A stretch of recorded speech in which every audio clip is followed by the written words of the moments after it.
매일 아침을 뉴스로 깨웁니다. 신율의 출발 새아침. 지난 금요일 대한민국 헌법재판소는 통합진보당에 대한 정당 해산을 결정했습니다.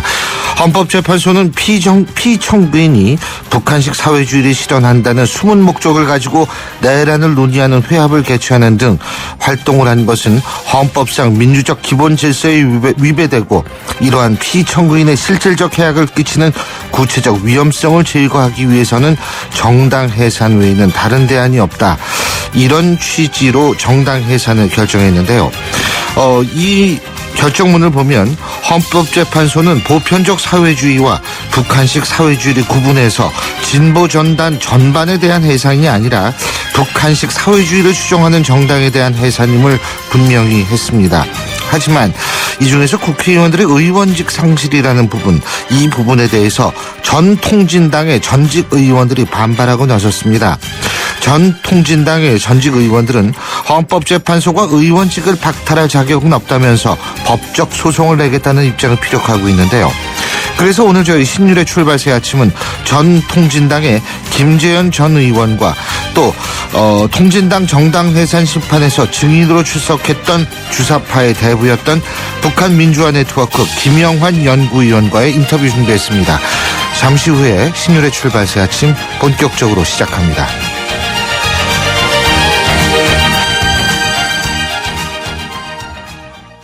한효주입니다. 초보 운전자도 베테랑 운전자도 타이어 정비만 생각해도 갑갑해지는 건 마찬가지. 이젠 T스테이션에서 스마트 케어 받으세요. 디테일하고 투명한 전기로 마음까지 케어해주니까. 한국 타이어 T스테이션. 뉴스를 읽어드립니다. 뉴스를 보여드립니다. 뉴스를 들려드립니다. 최영일의 뉴스 매거진. 예, 뉴스 정리해 보겠습니다. 최영일 시사평론가 나와 계십니다. 어서 오십시오. 안녕하세요. 지금 화면 보니까 눈이 오는 것 같아요. 다시 또 눈이 내리네요. 네. 어제 멎었었는데. 그리고 이번 주에는 성탄절도 끼어 있고 그렇습니다. 휴일도 끼어 있고 네. 그렇죠? 맞습니다. 다음 주면 올해도 끝입니다. 네. 정말 올해 지긋지긋했다라고 생각하시는 분들이 많을 텐데 그렇겠죠. 오늘의 카피는 어떤 네. 겁니까? 오늘 심평 이렇게 잡아봤는데요. 마음심, 다스릴 평, 마음의 평화 이런 뜻입니다. 마음을 예. 크게 다스리면 심대평이 되나요? 그러게. 우리 심대평 그러면 특정 인물 PPL 아닙니까? 전 의원도 계시고 전 네. 지사 지금 이제 이 군대 개혁을 위해서 위원장까지 맡은 맞습니다. 지방자치발전위원회 네. 위원장도 맡고 계신데. 이게 연초나 작년에는 가끔 총리 하마평에도 오르셨었어요. 맞습니다. 예.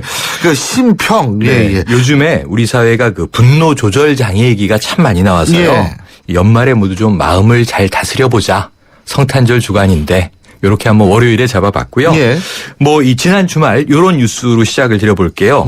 고속도로 터널에서 벌어졌던 차량 훼손 사고가 하나 주말에 화제가 됐어요. 예. 17일 벌어진 일인데 피해를 당한 운전자가 블랙박스 영상을 인터넷에 공개한 겁니다.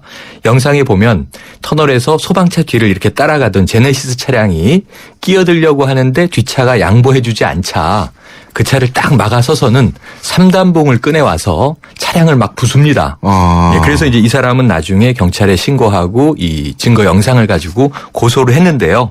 이 제네시스 운전자, 그러니까 가해자죠. 이 가해자가 뒤늦게 인터넷에 사과도 올리고 했지만 이 폭력행위에 대한 처벌을 면키는 어려워 보입니다. 요게 하나의 우리 사회 이 길에서 많이 짜증나기도 하고 화나기도 하지만 남의 차량을 3단봉이라는 흉기를 꺼내와서 부수기까지 하다니 분노가 어느 정도로 조절이 안 되면 저럴까. 이런 좀 맞습니다. 자기 반성과 함께 예. 사회적인 문제가 좀 제기가 됐죠. 병이죠. 분노 조절 장애라는 병이 있지 않습니까? 그렇죠. 근데 사실 이런 병 갖고 있는 사람들이 많아지는 건 사실인 것 같아요. 네, 예. 각박해진다는 뜻일 것 맞습니다. 같기도 하고요. 예. 자, 정치적인 격변 아까 오프닝 멘트 때 다 말씀 주셨기 때문에 짧게 이제 훑어보면 지난 금요일 오전 10시 박한철 헌재소장은 약 30분 정도 판결문 낭독을 했고요. 마지막에 가서 이제 주문 1, 주문 2, 주문 1은 통합진보당을 해산한다 이거였고요. 네. 주문 2는 소속 의원 모두 의원직을 상실한다. 요 2번은 좀 법적 논란이 있더라고요. 왜냐하면 이제 관련법이 없기 때문에 관련법이 없으니까 이제 자격이 되느냐 이 얘기까지 유권 해석을 나오는 한 거죠. 셈인데요. 네. 여기에 대해서 이제 통합진보당 의원 5명은 전 의원이 됐는데 네. 이 소송을 내겠다. 이 무효 소송이 필요하다. 그렇죠. 뭐 네. 근거가 없기 때문에 이것은 아니다. 이런 의견이고요. 조금 이따 김지현 의원 통화하실 때 예. 자세하게 좀 물어봐 알겠습니다. 주시길 예, 바랍니다. 예. 좀 좋은 뉴스를 전해드리면요. 그 국제뉴스 외신 하나 전해드리면 미국과 쿠바가 국교를 정상화한답니다. 북한만 남았어요? 네, 북한만 남았어요. 이게 53년 만의 일인데 왜냐하면 우리가 역사책에서나 보던 피델 카스트로와 체 게바라가 그렇죠. 쿠바 혁명을 한 게 이제 59년 그리고 61년에 미국과 국교가 끊어졌고요. 네. 그 사이에 케네디 정부 시절에는 쿠바 봉쇄라는 사건이 있었습니다. 그리고 그때 미사일 위기까지 네, 있었잖아요. 소련의 흐루시초프가 쿠바에 미사일 기지를 만들려고 하는 것을 네. 케네디가 막아냈던 사건인데요. 어쨌든 그러한 악연의 과정에 이제 피델 카스트로의 동생 라울 카스트로 이 국가평의회 의장과 미국의 오바마 대통령이 이 드디어 53년 만에 국교 정상화에 합의했습니다. 아. 그런데 이게 참 재밌는 게 뭐냐면요. 뒤에서 중재했던 비밀 중재자가 있는데 바로 프란치스코 교황이다. 아. 프란치스코 교황이 교황께서 바쁘실 예, 텐데 그런 미국하고 것까지 쿠바 하시는구나. 사이에 그래서 성서에 보면은 평화를 중재하는 자 하나님의 아들이라 일컬음을 받을 것이다 그랬는데 국제 외교 무대에서까지 교황이 국교 정상화를 이루는 또 나름 재미있는 크리스마스 선물을 만들어냈습니다. 하지만 그 더 인터뷰 논란 소니 더 피처스 인터뷰. 소니 피처스의 그 영화요. 근데 이 논란은 이거 사실 공개를 해야 되는 거 아니냐? 지금 이렇게 어떻게든 나오고 있지 공개를 한다는 않습니까? 입장입니다. 지금 뭐 소니 픽처스 매각설도 나오고요. 네. 미국 사회가 들끓는 이유는 미래 전쟁은 사이버 전쟁인데 지금 미국이 북한한테 패한 건 아니냐 사실상 이 상황이면 또 이 여론전에서도 그렇고요. 이런 이야기가 나와서 소니 픽처스는 이게 정상 개봉은 취소했지만 어떻게든 다른 채널을 통해서라도 이 영화는 개봉을 하겠다. 이렇게 이제 이야기를 하고 있고요. 예. 아주 재밌는 게 스페인의 유명 작가 파울로 코엘료가 나한테 판권 10만 불에 팔아라. 소니 픽처스는 안전하게 해주고 내 명의로 개봉하겠다. 또 이런 이야기를 하고 있어서 이게 지금 표현의 자유 문제와 관련해서 국제적으로 많은 작가들이라든가 아티스트들이 이건 아니다라고 목소리를 또 높이고 있는 것이 사실이네요. 이 소니 피처스에 대한 해킹 공격의 소스 코드와 네. 지금 우리나라 한수원 원전이 그 지금 원전에 네, 계속 대한 부품 공개가 되고 공격과 이게 소스 코드가 상당히 유사하다라는 분석 결과도 나오고 있고 네. 그리고 그 해킹한 사람이 쓴 용어가 북한식 용어가 좀 들어가 있다라는 네. 그런 분석도 있기 때문에 물론 단정돼 있는 것은 아니지만 그렇죠. 그 범인이 어떤 범인이냐에 따라서 사실은 문제가 더 커질 수도 그래서 있고 미국이 세계 최고의 어쨌든 뭐 정보력을 자랑하는 기관이고요. 여러 예. 개의 기구가 있죠. NSA도 있고 그렇죠. FBI도 있고 CIA도 있는데 이 국내외 사건이 얽혀 있는 부분이기 때문에 예. 미국 수사 당국에서 조만간 좀 명명백백하게 밝히고 또 미국 정부는 대응책을 내지 않을까 싶습니다. 그 때문에 오바마 정부가 지금 이제 북한을 다시 테러 지원국으로 이제 지정할 그런 움직임을 보이고 있는 것도 문제고요. 거기다가 지금 어쨌든 테러 지원국으로 지정이 되고 근데 차이는 좀 있어요. 소니 픽처스에 대해서는 뭐 테러 위협을 가했지만 지금 한수원에 대해서는 돈을 요구하고 있잖아요. 네. 예?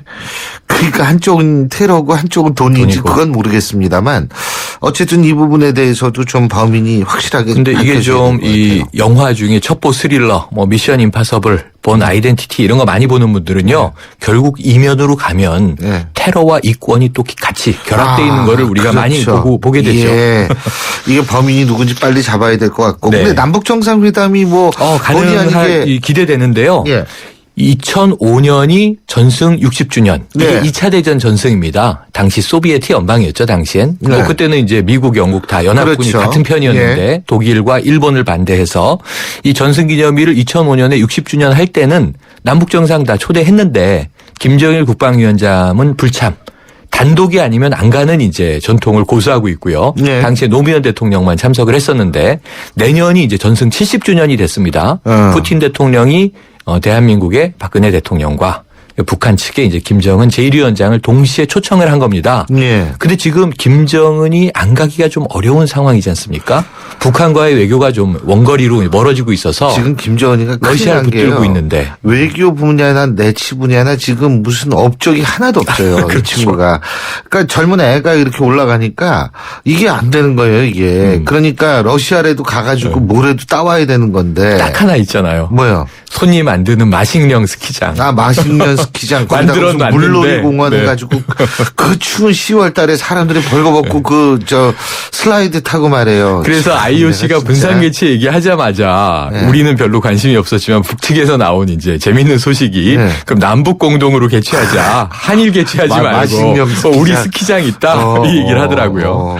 그래서 지금 이제 내년 5월인데 예. 이 전승 70주년 이 저 러시아에서의 행사에 과연 이제 박근혜 대통령은 가실 것 같아요. 지금 예. 왜냐하면 중국과 러시아와 관계가 다 괜찮으니까. 그런데 이제 북측에서 참석할 것인가? 참석한다면 사상 초유로 이게 저 북측 지도자가 이 다자 회의에 참석을 하는 게 되고요. 그리고 이제 우리와 접촉이 이루어진다면 러시아에서 남북 정상회담의 가능성이 그래도 다소 열려는 있어서 예. 한번 좀 북한의 2015년 전향적인 자세를 기대해 보면 좋겠습니다. 알겠습니다. 자, 오늘은 어떤 노래는 노래일까요? 이게 카피는 심평, 마음의 평화가 필요한데요. 노래는 심쿵입니다. 심쿵. 심쿵. 근데 이게 사랑하는 이성을 보고 심장이 뛰는 건 좋은 일이잖아요. 그렇죠. 근데 좀 나쁜 뉴스로 심장이 쿵 하는 일이 없었으면 싶어서 써니힐의 두근두근 들어보시죠. 두근두근. 알겠습니다. 예, 오늘 말씀 여기까지 듣죠. 고맙습니다. 네, 고맙습니다. 예, 지금까지 최영일 시사평론가였습니다. 새로운 셰프 쿠쿠 하이브리드 에코레인지를 소개할게요. 요리는 더 빠르게, 화력은 더 강하게, 보온 기능까지 더 똑똑하게. 쿠쿠, 이번에도 감동이죠? 생활을 더 맛있게, 더 멋있게. 쿠쿠 하이브리드 에코레인지. 100년의 편지 써보셨나요? 지금의 마음을 영상이나 음성 편지로 보내주시면 정해주신 미래의 날짜에 전해드리겠습니다. 10년이 걸리든 20년이 걸리든 꼭 전해드리겠습니다. 변치 않는 마음을 전하는 SK텔레콤 100년의 편지. 지금 티스토어에서 다운받으세요. 신율의 출발새 아침 1부 순서는 여기까지입니다. 잠시 뒤 2부에서 뵙겠습니다. 안녕하십니까. 농어촌 희망재단 이사장 김다롱입니다. 농촌 출신 학생들에게 매년 늘어나는 등록금과 하숙비 등은 큰 부담으로 다가올 수밖에 없습니다. 그러나 대학생 여러분, 농어촌 희망재단이 있습니다. 여러분들이 학업에 전념할 수 있도록 장학금을 지원하는 농어촌 희망재단에 노크를 하십시오. 선진 농어촌을 만들겠다는 여러분들의 이상이 이루어지고 희망찬 농어촌이 될 수 있도록 농어촌 희망재단이 든든한 버팀목이 되겠습니다. 이 캠페인은 농어촌 희망재단이 함께합니다.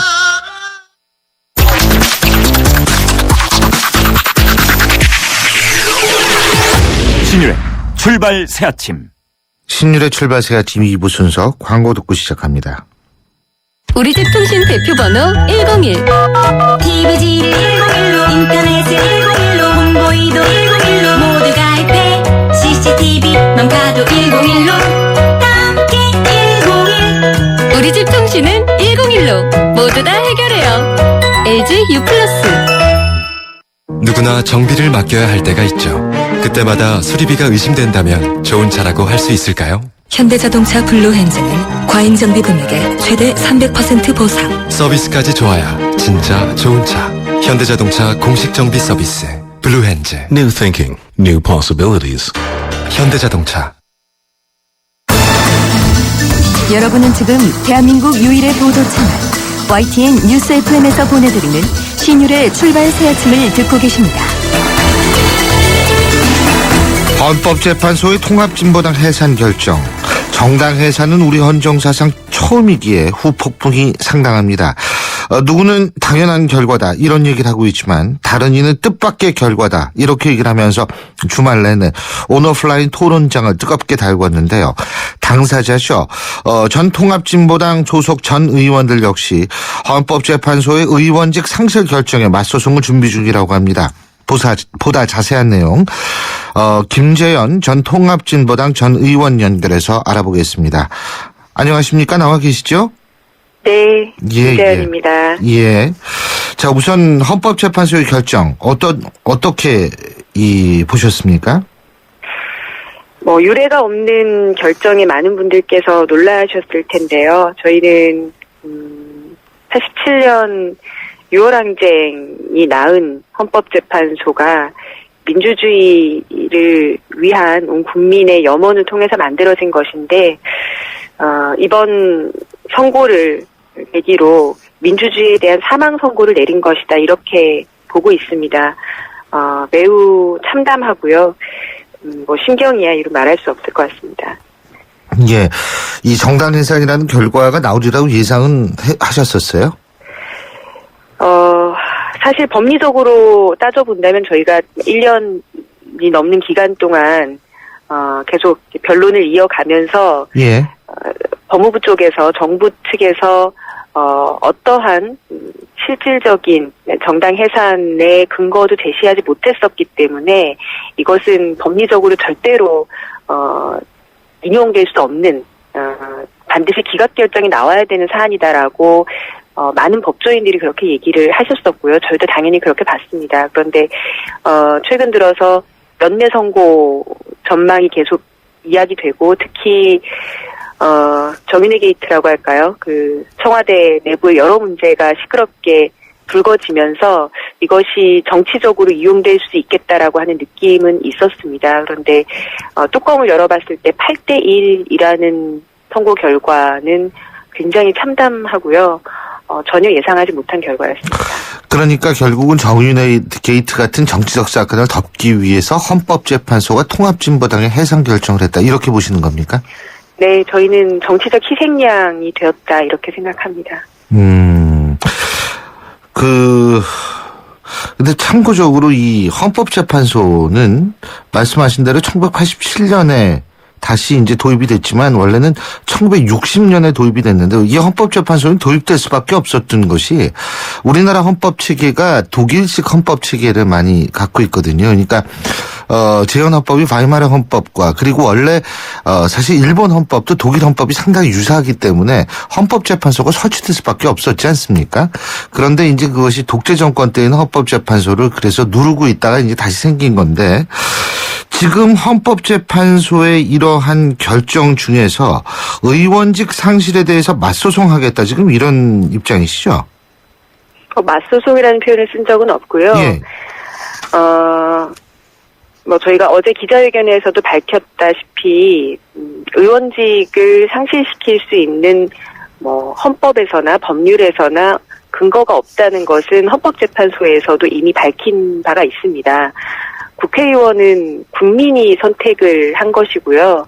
헌법재판소 재판관들이 그것을 그 국회의원의 자격을 심판할 어떤 근거도 없는 상황에서 이렇게 의원직 상실까지 선고를 한다는 것은 엄연하게 월권행위라고 보는 것이고요.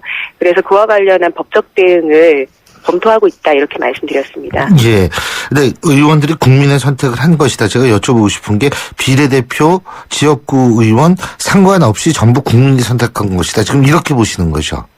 네, 그건 뭐 제 개인적인 의견이 아니고요. 예. 2004년에 헌법재판소에서 발간한 보고서에서도 그렇게 그런 이유 때문에 정당이 해산되더라도 의원직은 상실될 수 없다 이렇게 나와 있는 바가 있고 예. 특히 비례대표의 경우는 이 공직선거법에 정당이 해산되더라도 비례대표직은 의원직은 유지된다 이렇게 나와 있습니다. 그 근거에 대해 이유에 대해서는 정당의 대표성보다 국민에 대한 대표성이 국회의원에게 더 크기 때문이다. 이것이 헌법재판소가 발간한 보고서에 나와 있는 내용입니다. 예. 그 2004년 헌법재판소 보고서죠. 이게 결정이 아니잖아요. 그죠? 그렇죠. 그러니까 보고서는 예. 헌법재판소 연구관들이 과제로서 내는 것이죠. 그럼 그거 보고 말씀하시는 거죠. 지금 공방이 되고 있다고 생각합니다. 예. 그리고 다른 나라 해외 사례들을 예. 말씀하세요. 예. 네, 해외 사례들을 그동안 많이 거론들을 했었는데요. 예. 독일과 터키의 사례가 거론됐었는데 독일의 경우는 5년간의 정당해산 심판 이 변론 과정 중에 법률에 그러한 그 의원직 상실과 관련한 내용들이 생겼고 법률에 의해서 이루어졌었고요. 그러니까 이제 터키의 경우는 헌법에 명시가 되어 있습니다. 독일 같은 경우에 5년 동안 헌법재판소 심판 과정을 그러니까 5년 동안 끌었는데 그 과정 이걸 끄는 동안 법률이 생겼다 이 말씀이시잖아요. 그죠? 네, 그런 걸로 알고 있습니다. 예. 알겠습니다. 그래서 이게 지금 그 헌법재판소 그럼 지금 어떻게 이 법소송을 진행을 하실 생각이세요? 저희도 그 부분은 법률 자문을 받고 검토를 하고 있는 거고요. 예. 그래서 어제까지는 결정된 건 아닙니까? 말씀을 구체적으로 어느 법원에 어떤 내용으로 소제기를 할지 이 부분에 대해서는 아직 결정하지 않았습니다.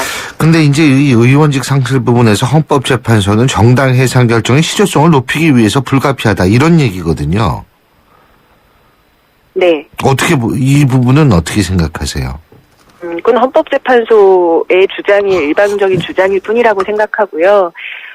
대부분의 이를테면 네. 지역구에서 의원직을 상실하게 된 그 지역의 주민들 입장에서 생각을 해본다면 내가 이 사람을 선택을 했는데 그리고 이 사람을 선택하는 데 있어서 정당 이외에 이 사람에게 이 대표성을 부여하겠다고 하는 다른 의미들도 포함되어 있었는데 그것을 내가 직접 선택하지 않은 헌법재판관들이 의원직을 박탈할 수 있는가 이런 의문들을 많이 국민의 상식적으로 갖고 계십니다. 그래서 지난 며칠 동안 언론에서도 여론에서도 그런 이야기들이 오고 갔다고 생각하고요. 또 하나는 독일이나 이런 다른 나라들과 달리 우리나라에서는 구체적으로 의원직에 대한 자격을 어디서 판단할 수 있는지와 관련해서 국회에서 그것이 가능하다라는 내용이 또한 법적 근거로 있습니다. 그래서 국민이 심판을 하지 않는다면 국회에서 자격 심사를 하거나 제명을 하거나 이렇게 할 수 있는 것이기 때문에 국민의 입법기관 또는 국민이 직접 선출하는 것 이런 경로가 아닌 헌법재판소의 형고는 월권이라고 보는 것이죠. 그러니까 법적 근거가 없을 뿐만이 아니라 선출되지 않은 권력이 선출된 권력을 이 업무를 박탈하는 것은 정의롭지 못하다 이 말씀이신가요? 네네. 근데 그렇다면 선출되지 않은 권력으로 우리가 판검사도 볼 수가 있는데 판검사가 국회의원들에 대한 판결을 내리고 기소를 하고 그러지 않습니까? 그거 역시도 그 자체가 가지고 있는 불법적인 행위에 대해서입니다. 만약에 저희 5사람에게 어떤 행위에 있어서 불법적 요소가 있다면 그것을 가지고 처벌을 해야죠. 근데 저희가 그냥 활동을 하는 거, 국회에서 숨쉬고 움직이는 것만으로도 위헌적 요소가 있다라고 아직 일어나지 않은 일에 대해서 미루어 짐작하는 것은 그것은 네 선진 국가에서 있을 수 없는 일 아니겠습니까? 그렇군요. 그런데 지금 이제 개별적인 어떤 그 범법 행위가 드러났을 때 이런 말씀하셨는데 지금 보수 단체가 이정희 전 대표를 비롯해서 전 통진당 소속 전 의원들하고 당원 전원을 국가보안법 위반으로 고발을 했고 검찰이 지금 조사에 들어가기로 한 것으로 알려지고 있는데요. 이 부분은 어떻게 보십니까? 네, 이미 독일에서도 50년대에 독일의 공산당이 해산된 이후에 이런 일들이 있었습니다. 그래서 저희는 정당 해산이 만일에 된다면 그 이후에 이러한 공안 탄압이 함께 불어닥칠 수도 있겠다 이런 말씀들을 이전부터 독일 사례를 통해서 말씀을 드렸었는데요. 매우 안타깝게도 그런 독일의 50년대 상황을 그대로 수순을 밟고 있는 것 같습니다. 이번에 이 고발을 국가보안법 위반 혐의로 저희 전체 당원들을 고발한 그 단체는 영화 변호인으로 많은 국민들께서 보셨을 텐데 그 변호인에 나온 불임 사건의 담당 검사였던 이 고영주 변호사가 주축이 된 단체입니다. 매우 이 공안적 성격을 강하게 띠고 있었던 그런 사건으로 많이들 영화에서 보셨을 텐데요. 이번 통합진보당의 해산과 관련해서도 그런 극우 보수 세력들이 중심이 되어서 계속해서 이런 이제 후폭풍이 만들어질 수 있었던 이제 상황을 발견했다고 생각하고요. 예. 그래서 저희는 이 문제와 관련해서 전체 당원들의 어떠한 활동들과는 그리고 이제 구체적인 근거를 갖지 않은 그런 행위들을 제한시키는 그런 탄압들에 대해서 매우 심각하게 예의주시하고 있습니다. 예. 이것이 헌법재판소의 통합진보당 해산이라고 하는 그 엄청난 12월 19일의 상황이 가지고 그대로 보여주는 것이라고 생각하고요. 또한 그랬기 때문에 8대1이라고 하는 헌법재판소가 매우 한쪽으로 치우쳐져 있는 결과로 또 충격적으로 다가온 것과도 맞닿아 있다고 생각합니다. 우리 사회가 심각하게 예. 공안몰이의 폭풍 속에 휘말리고 있다고 보는 겁니다. 예의주시하신다는 것은 어떤 대처를 하신다는 의미시죠? 그래서 제가 지금 이 자리에서 구체적인 대처 방안을 말씀드릴 수는 없겠습니다만, 분명한 것은 헌법재판소의 이번 선고 결과를 보면서 민주주의가 완전히 망가졌다, 사형 선고를 당했다라고 보고 계시는 국민들이 매우 많습니다. 법조인들이 그러합니다. 그 말은 민주주의가 사형이 됐고 독재가 다시 불어닥친 상황에서 여러 가지 공안몰이가 이어질 수 있고 그것은 단지 통합진보당 일부 인사나 당원들에게만 국한된 것이 아니라 수많은 진보를 이야기하는 사람들, 통일을 이야기하는 사람들에게 그 칼날이 들여질 수 있다는 것을 의미하기 때문에 그런 시대가 도래하는 것을 막고자 하는 많은 사람들이 연대가 필요하다고 생각합니다. 알겠습니다. 제가 두 가지 여쭤보고 싶은데요. 일단 중앙일보가 성인 1000명을 대상으로 실시한 여론조사 혹시 보셨습니까? 못 봤습니다. 예, 통진당 해산 찬성이 64%, 반대가 24%였었거든요. 그렇다면은 절대 다수의 국민이라고 과연 얘기할 수 있을까? 여기에 대해서 반론을 제기할 수 있는 측도 생길 수 있는 거 아닙니까? 어떤 의미로 말씀하시는 건가요? 그러니까 지금 이제 민주주의가 말살이 되고 독재 시대라고 말씀을 하셨잖아요. 네. 근데 이제 여기에 대해서 반대하는, 여론조사 결과 보면 반대하는 측이 생길 수 있는 거 아니겠어요? 여기에 동의하지 않는 이 주장에 대해서. 네, 충분히 있을 수 있다고 그죠? 생각합니다. 예. 자유민주주의 국가에서는 다양한 여론들이 있을 수 있고요. 네, 특히나 저희 통합진보당이 이전부터 지난 최근 특히 한 3년 동안 겪어왔었던 많은 부분들에서는 언론, 특히 종편이라든지 보수 언론을 통해서 진실이 아닌, 사실이 아닌 부분들이 국민들께 굉장히 많이 노출되었습니다. 그로 인한 피해들이 막심했다고 생각하고요. 예. 지금 이 상황에서도 여전히 그런 이 보수 언론 통한 공세가 퍼부어지고 있기 때문에 국민 여러분들께서 또 그런 부분들에 대해서 많이 노출되어 있다, 이렇게도 보고 있습니다. 그러니까 그 언론들에 의한 이미지 왜곡의 희생양이다, 이런 말씀이신 거죠, 그러니까. 그런 부분도 많이 있다고 생각합니다. 알겠습니다. 몇 가지만 더 여쭤보겠는데, 그렇다면은 지금 헌법재판소의 결정문 중에 북한식 사회주의를 실현하는 건 목적을 가지고 있다. 이거는 말도 안 되는 덧씌우기다, 이렇게 보시는 거죠, 그러니까. 네, 당연하고요. 헌법재판소의 판결문에도 그 부분을 통합진보당 활동의 숨은 의도였다, 이렇게 표현을 합니다. 숨은 의도라고 함은 저희가 어떤 활동을 하더라도 그 이면에 그런 의도가 있을 것이다라고 하는 사실상 관심법 재판을 한 것이거든요. 그리고 또 저희가 실제로 행하지 않은 일들 또는 생각하지 않은 일들, 논의하지 않은 일들이 마치 사실인 것처럼 계속해서 헌법재판소에서 법무부 측에서도 그렇게 주장을 했었고 언론에서는 또 그 주장을 그대로 받아서 보도를 해왔었습니다. 매우 유감스럽게 생각합니다. 그러니까 지금 말씀하시는 행위하지 않은 것, 의도하지 않은 것, 뭐 이런 것들이 이른바 이석기의 아로 모임 이런 것들을 말씀하시는 건가요? 그 연관성이요? 처음에는 그렇게 시작이 됐습니다. 예. 헌법재판소에 처음으로 정당해산 심판이 청구가 됐을 때는 내라는 모 사건이 일어난 지 몇 개월 되지 않았을 때였기 때문에 그렇게 시작이 됐는데요. 네.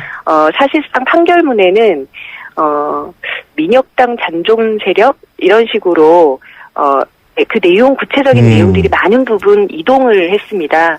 아로가 아로라고 하는 이른바 지하혁명 조직이라고 이야기하는 것이 항소심 재판에서 실체가 없다고 확인이 되었고 내란 음모의 그 내란 음모죄라고 하는 것이 무죄로 항소심에서 바뀌어서 내란 선동죄로 바뀌지 않았습니까? 이제 그런 상황에서 헌법재판소의 재판 과정도 법무부 측 주장도 계속 다른 방향으로 이동을 했었습니다. 이건 판결문 내용이 굉장히 복잡하고 그래서 맞습니다. 국민들께서 모두 다 아시진 못하겠지만 예. 법무부에서도 근거를 찾기 위해서 매우 고심한 흔적이라고 생각합니다. 근데요, 그 헌법재판소 결정문 중에서 또 민혁당 관련 부분이 있지 않습니까? 지금 이제 김 전 의원께서도 말씀을 하셨는데 지금 현재 통진당 내에서는 그 민혁당과 전혀 관련이 없고 인적인 연계관계가 전혀 없다 이렇게 생각하시는 거군요. 네, 그렇게 생각합니다. 예. 예. 그러니까 인혁당과 전혀 관계가 없고 인적인 연계가 전혀 없다. 그죠? 인혁당 말씀. 민혁당이요, 민혁당. 예, 민혁당. 네, 예. 네, 그렇게 생각합니다. 알겠습니다. 그리고 이 재판과 관련해서 또 많은 이제 법조인들이 하시는 말씀인데요. 설령 일부 사람들에게 국가보안법상 불법적인 행위가 있었다고 하더라도 전체 통합진보당, 민주노동당 당원으로 활동했던 사람들이 숫자가 수십만 명에 이릅니다. 이것을 어떻게 이제 지금 이번 헌법재판소에서는 일부의 그런 반국가적 행위를 한 세력들이 통합진보당 전체에 영향을 미친다고 얘기하는 것인데 그게 굉장히 무리한 논리라는 말씀도 드리고 싶습니다. 재보궐선거에 나오실 거예요? 아직 생각해본 바가 없습니다. 예. 잘 알겠습니다. 어쨌든 기분도 예. 착잡하실 텐데 인터뷰 주셔서 고맙습니다. 감사합니다. 예. 예, 지금까지 전 통합진보당 김재현 전 의원이었습니다. 경제 컬럼니스트 정철진의 경제 시선. 예, 경제 뉴스 알아보겠습니다. 정철진 경제 컬럼니스트 연결합니다. 안녕하십니까? 네, 안녕하십니까? 예, 삼성전자가 배당을 늘린다고 하는데, 예? 네. 이게 이제 삼성전자가 늘리면 다른 대기업들도 늘려야 되는 거죠? 물론 그렇죠. 법은 없습니다만. 예, 눈치 영향을 보고서 많이 받죠. 그렇죠? 네. 예. 이 지난주 금요일에 장이 끝나고 이제 삼성전자 배당 늘리는 거 맞냐 조회 공시를 요구가 들어왔습니다. 거래소에. 근데 여기에 대한 이제 공시적 답변으로 공식 발표를 했는데 특별 배당금 성격으로 지난해 대비 최대 50% 정도 배당 증대를 적극 검토 중이라고 했거든요. 그러니까 거의 이제 늘리는 거는 확실합니다. 그러니까 작년에 배당 상황 봤더니 한 1% 정도 시가 배당률이었습니다. 그러니까 여기에 50% 늘린다고 하니까 이제 올해 한 1.5%까지는 이 시가 배당률이 올라갈 수가 있다. 예. 여기에 이미 여름에 중간 배당금 500원씩 줬거든요. 그러니까 만에 하나 올 1월부터 쭉 삼성전자를 들고 올 연말까지 들고 있으면 최대 1.7% 예. 이 배당으로 수익률을 거둘 수가 있다. 시가 대비. 그래서 은행 정기 예금 정도 되는 거 아닙니까? 1.7%. 예. 이 확실한 배당 금액은 내년 1월 말 이사회에서 결정이 되는데 어쨌든 이제 삼성전자가 배당을 늘린다. 이것은 우리 이제 국내 증시에 꽤나 큰 영향을 긍정적인 영향이겠죠. 미치게 될 것 같습니다. 그렇군요. 네. 자, 다른 기업들도 그러면은 좀 배당이 늘어나겠네요. 그죠? 근데 이 배당이 늘어나야 되는 거 아니에요? 예? 그렇죠. 배당이 늘어나야지 이제 그러니까 뭐 꼭 늘어나는 게 100% 옳다 이런 건 아니지만 예. 이 이익이 났으면은 어느 정도 주주에게 이익을 돌리는 그게 그렇죠. 배당이라는 게 주식의 어떤 근본적인 예. 원리이자 대의명분이거든요. 예. 삼성 이렇게 했고 현대차도 제가 보기엔 늘릴 것 같습니다. 뭐 검토 중이라고 하는데 늘릴 것 같고 실은 이 배당이라는 테마가 최경환 경제부총리가 이제 가계소득 3대 패키지 내놓으면서 그중에 하나의 패키지가 바로 이 배당 증대가 됐거든요. 그래서 이 최경환 부총리의 경제정책이 아마 대기업들도 수긍하는 게 아니냐, 이게 보조를 맞추는 게 아니냐 이런 생각이 드는데 하지만 이제 이게 약간 이 어려운 얘기이기도 한데 시가 배당률이라는 게 있고 배당 성향이라는 게 있는데 이 시가 배당률은 지금 주가 대비 배당을 주는 그 금액이 얼마나 되냐. 지금 한 이제 1.5% 정도 된다는 거 아니겠습니까? 예. 근데 중요한 건 배당 성향이라는 거거든요. 이 배당 성향이 약간 경제 공부식인데 그 회사가 당기 순이익 중에서 얼마를 총액으로 배당을 하느냐. 이제 이런 건데 실은 배당에서 중요한 게 배당 성향입니다. 그러니까 이익 대비 그 배당을 하는 게 맞지 않습니까? 예. 근데 삼성전자 같은 경우에 이번에 배당 많이 늘린다고 해도 배당 성향이 한 7% 정도거든요. 8%. 보통 배당 성향, 코스피 평균이 한 13% 되고요. 이제 배당 좀 한다고 그러면은 제 생각에는 15% 이상은 돼야 되는데 예. 아직까지 배당 늘린다고 해도 그렇게 많이 배당 주는 건 아니지만 제가 보기에는 지금부터 연말 증시 흐름이 이 삼성전자의 배당 증대 요 테마를 가지고 살짝 좀 달려보지 않을까. 이건 제 생각입니다. 예. 하시는 분들은 보이지만 아니, 그런 좀 긍정적인 영향도 있을 것 같아요. 아니 근데 그게 달리려면 러시아 네. 같은 문제가 해결이 돼야 되는 거 아니에요? 지금 국가부도 얘기도 나오고 있던데 중국이 뭐 네. 돕는다 그러면 효과가 있습니까? 예, 지금 이제 중국이 러시아 돕겠다 이렇게 나와서 저는 좀 이것도 하나의 이 반전의 테마가 될 수 있다 이렇게 보는데 이제 왕이 외교부장이 지난 주말에 인터뷰 통해 가지고 러시아가 원한다면 우리는 우리 뭐 능력이 되는 한 필요한 지원을 하겠다 이렇게 얘기를 했습니다. 실은 우리가 잘 모르고 있고 뭐 다 아시는 분도 계시겠지만 중국과 러시아가 요즘에 신미럴 관계다, 신미럴기 이런 소리를 들으면서 좀 알게 모르게 둘이 가까워졌습니다. 이 중국 러시아가요. 그렇군요. 예. 그래서 뭐 에너지 고속철 프로젝트도 많이 하고 뭐 4천억짜리 천연가스 공급 계약도 체결하고 이랬는데 근데 제가 만에 하나 진짜 중국이 러시아를 뭐 외환보고를 지원해 준다든가 달러를 이렇게 된다면은 실은 경제뿐만이 아니라 이 정치적으로도 큰 의미가 있는 그런 사안입니다. 그렇군요. 네. 근데 이게 정치적으로 큰 의미가 있다. 미국에 대한 도전이다. 이런 얘기인가요? 예, 이제 지금 이제 러시아가 저렇게 힘들어지게 된 거, 예. 뭐 유가 폭락 아니겠습니까? 그렇죠. 그런데 그 배후에 뭐 음모론이긴 하지만은 미국이 이 블라디미르 푸틴 죽이려고 푸틴 정부 압박하려고 일부러 유가 이렇게 막 폭락시킨 거다. 뭐 이런 얘기도 있는 것처럼 지금 대러시아 제재하고 있지 않습니까? 예. 이런 상황에서 갑자기 중국이 우리가 러시아 도와줄게 이러면은 이거는 이제 이 뭐라 그래야 되죠? 이 미국에 대한 한번 도전 같은 거 아니겠습니까? 그래서 이제 지금 중국에서도 왜 우리가 이렇게 민감하게 미국 건드릴 필요가 있느냐. 예. 우리가 조금만 더 기다리면은 뭐 될 텐데 이래서 좀 그렇군요. 찬반이 엇갈리고 있는 그런 모양새입니다. 지금 기름값 말씀하셨는데 국제 유가가 아무리 떨어져도 국내 기름값은 떨어질 수 있는 한계선. 그러니까 무한정 떨어지지 못한다. 이런 얘기가 있죠. 이게 무슨 얘기입니까? 네, 아주 간략히 얘기하면요. 세금이요. 한 890원, 뭐 900원, 890원, 900원 정도라고 되니까요. 만에 하나 유가가 대폭락을 하더라도 일단 900원은 무조건 기름값에 있는 거기 때문에 이 전국은 한 1,400원대 평균 가격으로 서울은 1,500원대 밑으로 내려가기 힘들다. 왜냐하면 예. 정유사 또 주유소도 먹고 살아야 되는 거 아닙니까? 주유세가 있어서 여기 지금 많이 떨어서 기쁘긴 하지만은 마치 끝이 보이는 사람처럼 유가도 이 하한선 떨어지는 데 하한선은 있다. 이렇게 생각하시면 그러니까 무작정 뭐 공짜가 될 때까지 기다리면 안 된다. 그죠?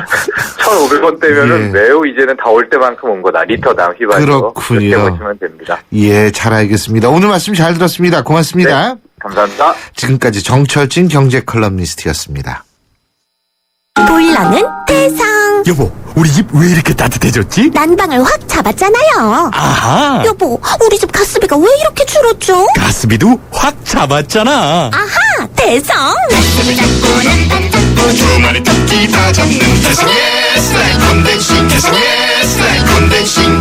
전자의 땡큐 크리스마스. 사랑하는 부모님, 친구들, 동료들, 선생님, 땡큐 베리 마치.